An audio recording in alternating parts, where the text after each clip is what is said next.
Hello student. So first we read out the question. So question says a conductor of length L is stretched to thrice of initial length.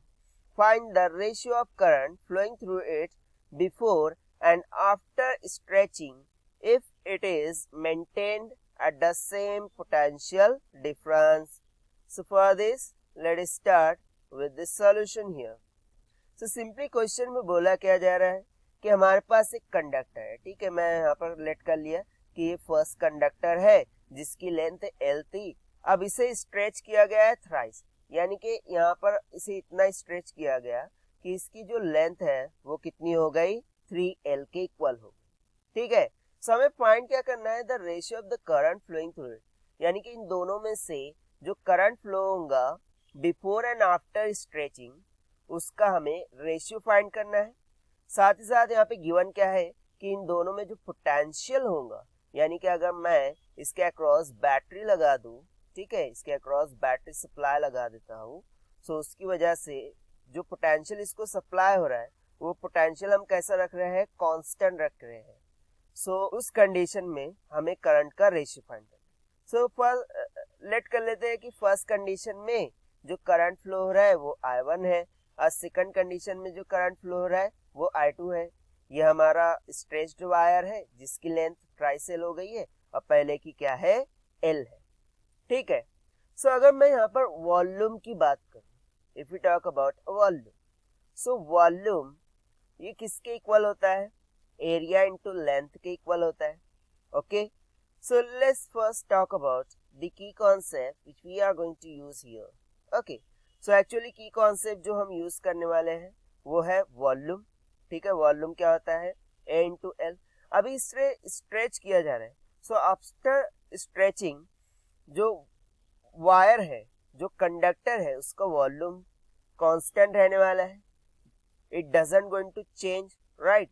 सो यहाँ से हम simply क्या बोल सकते हैं कि late कर लेते हैं कि इसका एरिया A1 है, इसका एरिया A2 है, इसकी लेंथ L है तो इसकी थ्राइस L है. तो यहाँ से सिंपली हम क्या बोल देंगे, A1 इंटू L ये किसके इक्वल हो जाएगा, A2 into thrice of L के इक्वल. तो यहाँ से L कैंसिल हो गया. सो मेरे पास A2 किसके इक्वल आ गया, A1 डिवाइडेड बाय 3 के इक्वल. इसको हम मान लेते हैं इक्वेशन नंबर 1. ठीक है, अब हमें फाइंड क्या करना है, रेशियो ऑफ करंट. सो इसके लिए हम अगर दोनों वायर की, ठीक है, इनिशियल और आफ्टर स्ट्रेचिंग रेजिस्टेंस फाइंड कर लेते हैं. सो सिंपली यहाँ से मेरे पास जो इनिशियल कंडीशन में रेजिस्टेंस होगी वायर वो R1 बोल देते हैं, वो किसकी इक्वल आ जाएंगी, रो L अपॉन A1 की इक्वल. ठीक है, और आफ्टर स्ट्रेचिंग मैं रेजिस्टेंस बोल देता हूँ R2, वो किसके इक्वल आ जाएंगी, रो इनटू अभी लेंथ कितनी हो गई है, थ्राइस ऑफ L. से यहाँ पर simply thrice of L divided bye A2 आ जाएगा, लेकिन A2 तो A1 बाय 3 है. से यहाँ से अगर हम कैलकुलेट कर ले से हो जाएगा rho into thrice of L divided by A1 divided by 3, जो कि इक्वल हो जाएगा rho of 3 into 3 will be 9 times of L divided by A1 की.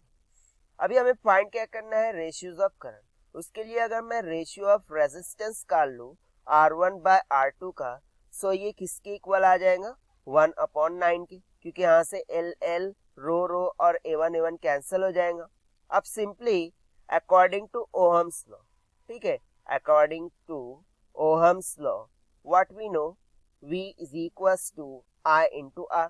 अब बोला क्या जा रहा है, दोनों ही कंडीशन में वोल्टेज सेम है, यानी कि मैं यहाँ से लिख सकता हूँ I1 R1 is equals to I2 R2. अभी हमें फाइंड क्या करना है, रेशियो ऑफ द करंट. तो simply I1 divided by R2 it will be equals to how much, R2 divided by R1 की इक्वल हो जाएगा, and it will be nothing but is equals to, ये किसके equal हो जाएगा, हमारे पास ratio R1 bye R2 है, हमें क्या चाहिए, R2 बाय R1. सो इसका रेसिप्रोकल लेना होगा, दैट मीन्स के 9 डिवाइडेड बाय 1. सो हमारे पास I1 इज टू I2 किसके इक्वल आ जाएगा, 9 इज टू 1 के, और यही हमारा रिक्वायर्ड आंसर है. So this is the required solution. I hope you understand this solution. Thank you.